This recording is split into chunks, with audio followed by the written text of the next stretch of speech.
Bonsoir, bonsoir, une fois de plus. Bienvenue à cette énième sortie. Ici, j'aimerais parler à ce fameux, on a présenté comme quoi, garde du corps en Europe du professeur Moïse Kamto, qui aurait conjuré tous les mauvais sorts au boulot. Mes chers frères et sœurs, je vous ai toujours dit ici qu'il faut faire attention aux oiseaux de mauvais augure, les gens qui ne sont pas construits, qui transforment toutes les lectures à des lectures simplistes. Et comme j'ai toujours dit ici, je ne communique pas pour les illettrés, mais pour les intellectuels. Bienvenue sur ma page Danny Scorpio officielle, ça c'est Facebook. Bienvenue sur ma nouvelle chaîne YouTube Danny Scorpio TV.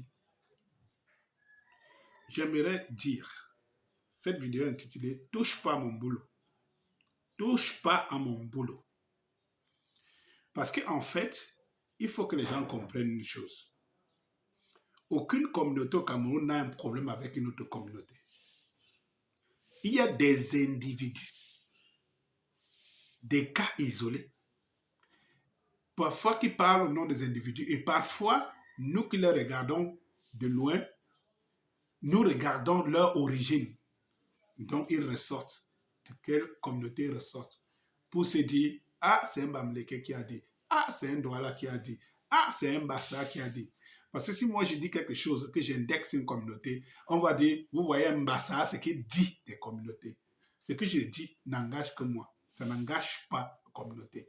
Quand je m'adresse à ma communauté, par exemple ma communauté Bassa ou Sawa, parce que j'ai la chance d'être Sawa, d'être Bassa, de Sawa, quand je m'adresse à ma communauté et tout, là, je m'adresse à ma communauté.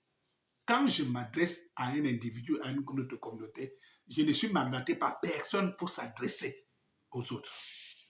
Mais, voyons, puisque celui-là, dont on appellerait un des gardes du corps du professeur Maurice Kamto en Europe, parle des bêtis, des boulots. Il ne parle pas des bêtis, il parle des boulots. Où il dit, je ne vais pas répéter, je n'aime pas souvent ici à répéter les mots graves. J'aime souvent à minorer pour que ça ne rend pas ça ne blesse pas les indexés, ça les rend curieux pour aller voir. Mais où il essaye de dénigrer les boulots. Il essaye de stigmatiser les boulots. Il essaie de démontrer que les boulots vont souffrir et ils vont le dire. Dans le sens, dans un autre contexte,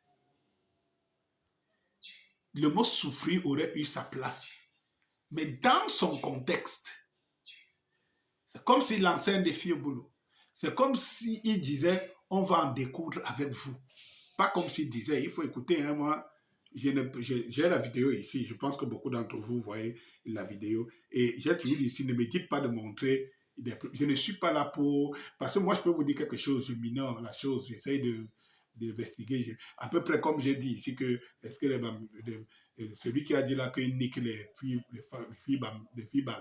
côtiers et tout ça là, j'ai ironisé en disant, est-ce que les Bamileke ne sont pas classés parmi les meilleurs baiseurs et tout. Ça, c'était pour minorer la sortie malheureuse de celui-là et rendre un peu comique, humoristique la chose. La preuve, je n'ai pas cité une communauté qui baise mieux que la communauté Bamileke. Je voudrais dire ici que lorsque tu promets l'enfer au boulot, de quel boulot parles-tu? Tu parles des boulots qui ont coupé les arbres, les troncs d'arbres, barré les routes pour que leurs élites puissent caler en brousse. Tu parles des boulots qui manifestent souvent, même si ce n'est pas trop médiatisé, à Meyombe Sala, ou je ne sais pas, à côté du village de Paul Biya, qui manifestent souvent en disant que trop c'est trop. Tu parles de quel boulot? Tu parles de boulot dont une a été traînée au sol. Souvenez-vous. Souvenez-vous des images de cette femme dont on a massacré, on a froissé parce qu'elle a osé être de partager le même point de vue que le MRC dans le Sud. C'est le boulot là dont tu parles. Tu parles de quel boulot? Tu parles des boulots dont on avait vu dont un préfet, un sous-préfet donnait le sceau. Le sceau pour le période de Covid, alors qu'ils ont déjà volé des milliards. Un sous-préfet donnait le sceau et qui dit on n'a pas besoin de sceau. On a besoin de routes. On a besoin d'électricité.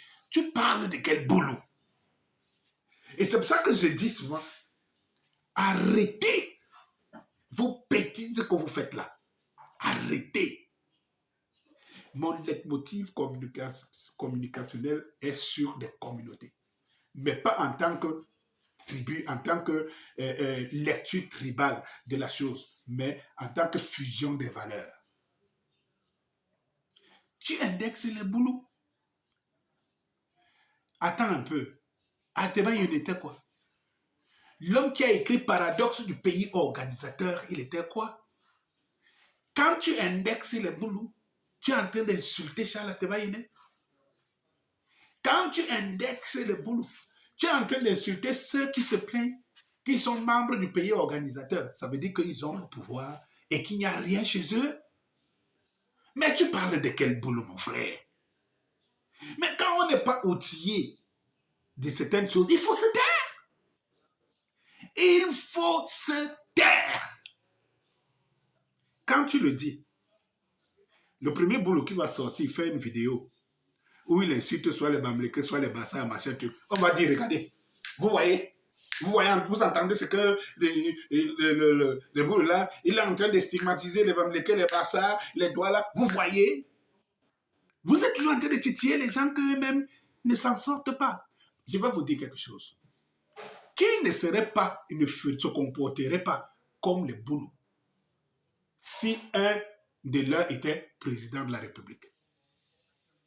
C'est les Bamileke, c'est les Bassa, c'est les Banen, c'est les Bamoun, c'est les qui?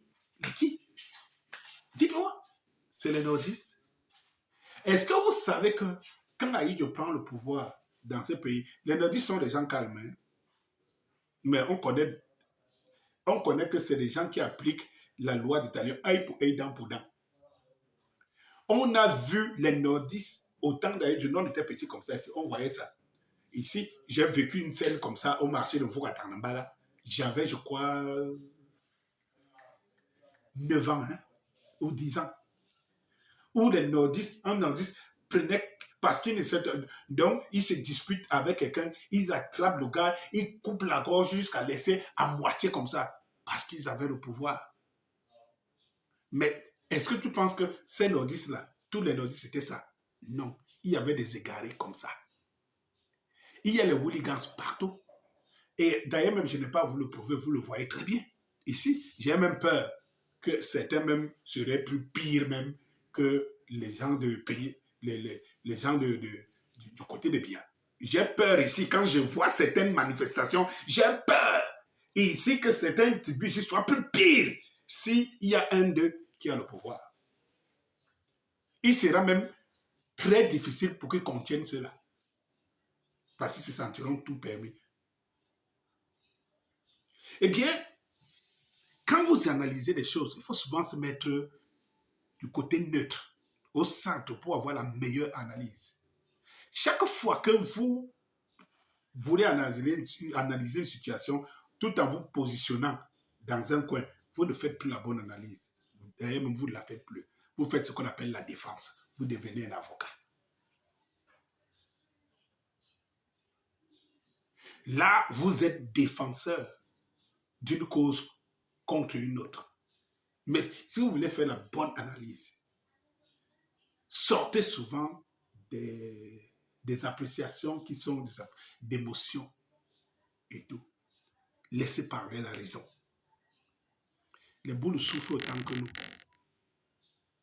C'est vrai, ce que tu peux dire aux boules, c'est que si on a quelqu'un de rancunier, il sera difficile qui tente à faire évoluer les zones des boules, le sud, tout en sachant que Encore si celui-là n'a rien à voir avec le pouvoir. Mais vous savez très bien, tel que les choses sont en train de partir, ce sera un des enfants qui ne soit même pas boulot, mais un des pions de Biya qui prennent le pouvoir.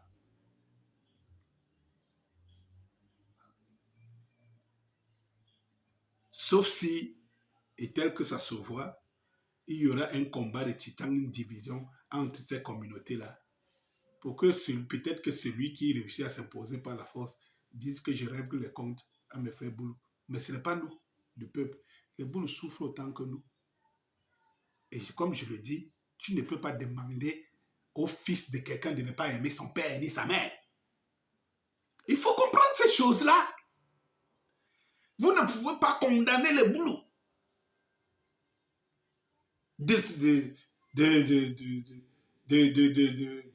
d'aimer leur père. Paul Biya ou Machete, vous ne pouvez pas. À qui on peut demander ici de régner son père, il le fait. Je pose la question ici. Qui on peut demander ici? Qui on peut demander de régner son père, il le fait. À qui on peut demander de régner sa mère, il le fait. Même s'il sait que son père ou sa mère ne sont pas sur la bonne voie. Mais il est quand même difficile. Ça, c'est de nature. Ça, c'est naturel. On n'est pas tous Jésus, hein, qui pouvait dire que qui est ma mère? C'est celle qui fait l'œuvre de mon père. Non, mais il y aura toujours un petit coin de nous là. Qui veut... À qui? Et même les Boulous sont fatigués. Ils veulent autre chose, ils sont fatigués. Quand vous voyez ces gars qui sont capables d'emprisonner, ils sont capables de dire mouf à leurs élites. Ils sont capables, ils ne se reconnaissent pas en leurs élites. Et vous les jetez quel sort? Vous les jetez quel sort? Vous qui le dites là, s'il y a un des membres, comme vous voulez là, un des membres qui est maintenant président de la République, ça ne sera pas une fierté? On ne va pas voir les gens de son village danser. On ne va pas voir les gens de son village soutenir. Mais ce n'est pas, c'est leur rôle. C'est vrai, il y aura toujours les intellectuels parmi qui vont estimer que ce n'est pas parce que c'est notre frère qui fait ci. Mais vous ne pouvez pas condamner une communauté parce qu'il y a un de leurs qui est source de nos malheurs. Donc, ne touche pas à mon boulot. Touche pas à mon boulot. Bien au contraire. Là où les boulots sont là. Et ils nous ont démontré. Ils nous l'ont démontré. C'est qu'il est quand même difficile d'avoir soutenu ton père, soutenu sa mère, soutenu son frère, et qu'un beau matin, tu es déçu jusqu'à la lie. Il est difficile de venir, de faire comme si tu ne l'as jamais soutenu. Il faut comprendre les autres. Il faut comprendre les autres. Les Boulous sont contents. Encore que les deux factions de Boulou, du Sud, les deux factions, parce qu'il y a deux factions de Boulou, les deux factions de Boulou ne s'entendent pas. Est-ce que vous le savez? Ceux qui ne savent pas qu'il y a deux factions de Boulou, il y a deux factions de Boulou. Les deux factions de Boulou ne s'entendent pas. Le Boulou qui est à Bolova, il n'a pas le même ressenti que le Boulou qui est à Sangmelima. Allez demander, allez vous renseigner. Et tous, de toutes les façons, c'est nous qui leur collons cette étiquette comme une médaille. Oh, vous avez le pouvoir. Oh, machin. Les esprits faibles aussi. Le grand peuple, le maillon faible et tout. Ils se contentent qu'on leur dise qu'ils ont le pouvoir. Ils n'ont rien. Ils n'ont rien. Il y a quelques années, on vous disait que quand vous allez en Vomeka, le village qui est à gauche, voilà le village du président. Il y a la lumière et tout. Le village qui est à droite n'a pas de lumière et tout. Mais qu'est-ce que vous en savez quand vous indexez les boulots? Qu'est-ce que vous en savez? C'est qu'ils sont seulement muets. Ils sont seulement muets là. Le fait de ne pas vouloir avoir des rancœurs entre eux, mais ils ne s'entendent pas. Vous avez vu dernièrement, vous-même vous avez vu les qui là, le monsieur 350 ou 500 mégas, gigas et tout ça. Vous avez vu comment les gars ont coupé les arbres. Couper les arbres. Tous les jours, on va les draguer. On va ensemble. On dit, il y a un litre d'huile qu'on va à Yaoundé. Yaoundé. On va à Yaoundé à 1600 et tout. Ensemble, on le vend on le vend à 1300. Tout simplement parce qu'il ne faut pas que les gars se soulèvent. Et tout. Ils sont pris au piège. Les Boulous sont même plus malheureux que nous. Ils sont plus malheureux que nous. Donc, c'est ce que je voulais vous dire. Touche pas à mon boulot. Touche pas à mon boulot. Merci, bonsoir.